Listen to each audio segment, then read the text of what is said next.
প্রথম কথা বলে রাখি যে অলরেডি আমরা জানি যে আমাদের 3টে জেলা অলরেডি প্রাইমারির ইন্টারভিউর জন্য এপিসি ভবনে কিন্তু ইন্টারভিউ স্টার্ট হয়ে যাচ্ছে। তো পরবর্তী ইন্টারভিউ অন্যান্য জেলাগুলো যারা আশা করছো তাদের ক্ষেত্রে খুব শিগগিরই কিন্তু স্টার্ট হবে। হয়তো 2 সপ্তাহ প্রবাবিলিটি, 2 সপ্তাহ উইদিন 2 উইকসের মধ্যে সমস্ত আরও 3টে জেলা মিলিয়ে কিন্তু স্টার্ট হবে এবং তোমরা কিন্তু প্রিপারেশন করো। ডেমনস্ট্রেশন, যেটা আমি আগেও বারবার বলেছি, ডেমনস্ট্রেশন কিন্তু ভীষণই গুরুত্বপূর্ণ একটি বিষয়। কারণ ডেমনস্ট্রেশন যদি তুমি ভালো না দিতে পারো, তোমার কিন্তু ওভারঅল কনফিডেন্স কিন্তু গ্রো হবে না।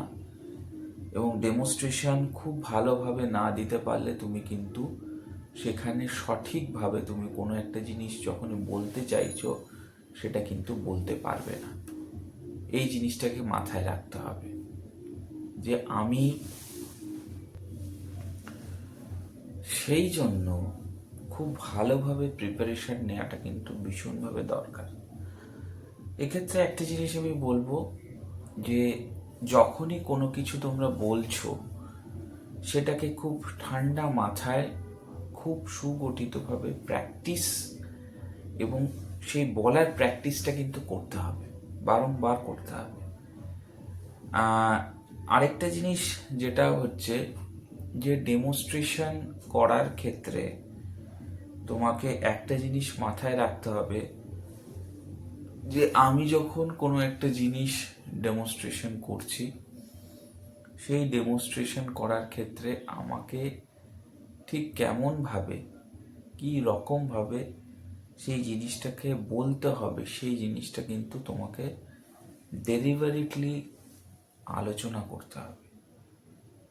যে আমি যখন কোনো একটা জিনিস বলছি বা বলার পরিপ্রেক্ষিতে ঠিক কেমনভাবে সেই জিনিসটাকে কথোপকথন অনুযায়ী বারংবার প্র্যাকটিস, এই প্র্যাকটিসটা না থাকলে কেউ কিন্তু ভালো ডেমনস্ট্রেশন দিতে পারবে না। এবং ভালো ডেমনস্ট্রেশন যদি না হয়ে থাকে, ইন্টারভিউ কিন্তু ফুললি কোল্যাপস করে যাবে। এবং ইন্টারভিউর একটাই ফার্স্ট অফ অল যে ডেডিকেশনের সাথে তোমরা ইন্টারভিউটাকে দিচ্ছ, সেই ইন্টারভিউটাকে যাতে ভালোভাবে, সেই দিকগুলোকে কিন্তু খুব ভালোভাবে এবং খুব সুন্দরভাবে ফলো আপ করতে হবে। তা না হলে কিন্তু ইন্টারভিউ তুমি কিন্তু ফলো আপ করতে পারবে না। এবং যার যে সমস্যাটা হবে সেটা হচ্ছে ইন্টারভিউ যদি সুগঠিতভাবে ফলো আপ করতে না পারো তাহলে কিন্তু তুমি কিন্তু পারবে না। ইন্টারভিউ ক্র্যাক না করতে পারলে কোনো প্রকার এই যে পরিশ্রম, সেই পরিশ্রমটা কিন্তু অর্ধেকটাই কঠিন হয়ে যাবে। আরেকটা জিনিস ভীষণভাবে গুরুত্বপূর্ণ, বারংবার প্র্যাকটিস এবং খুব স্টুডিয়াস। আমি যেটুখানি সময় পড়ব সঠিকভাবে মনোযোগ সহকারে পড়ব, এই জিনিসটা কিন্তু বারংবার মাথায় রাখতে হবে।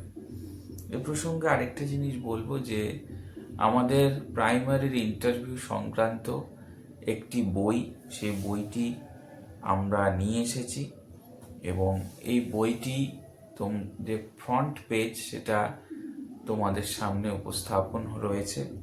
তো এই বইটি যদি সংগ্রহ করতে চাও, যে নম্বরটি স্ক্রিনে দেয়া রয়েছে সেই নম্বরে ফোন করলে তোমরা, বা ডেসক্রিপশন থেকে ফোন নম্বর সংগ্রহ করে তোমরা কিন্তু যোগাযোগ করতে পারো। এখানে ইন্টারভিউর এবং কেমন ধরনের কোয়েশ্চেন্স এসেছে তার উপর বেস করে কিন্তু সম্পূর্ণ বইটা কিন্তু লেখা।